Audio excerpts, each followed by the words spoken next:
Hello, Tom from Grandpop shop. I wanted to show you this piece here that I just finished restoring. I'm about to deliver it. This is probably a third generation or so. It was great-grandmothers. The homeowners grown up with it.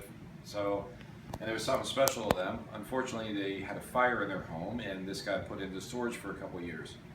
The top was actually kind of warped. The bottom was actually breaking apart at the joints.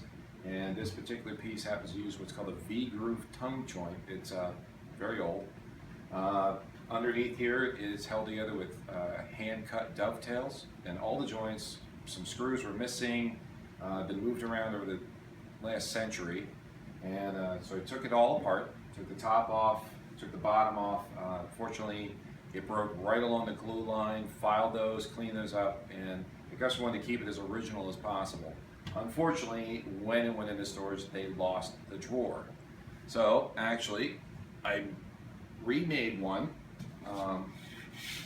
Fortunately, the problem is this old wood is darkened over the age. I got a similar species to what this is, and this here has probably got either tongue oil or linseed oil, and some of the old timers they actually used put either shoe polish or something like that in to make a stain.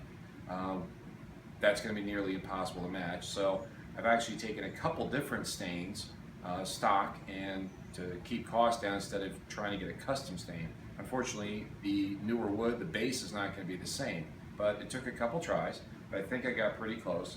This is actually a dovetail drawer out of oak. The bottom is Baltic birch, which is a much stronger birch than you're going to get at your big box stores. It's got multiple plies to it, the veneer is stronger, and it makes it really tough for a furniture grade. I wanted to keep a thinner plywood, so we kept the depth of the drawer, but I wanted to give it strength. Actually, this had actually no stops in it, so I actually made a little stop for it so the drawer doesn't fall out on its own, a little old-fashioned type. But as you can see here, drawer fits in. Turn the stop clockwise. There you go.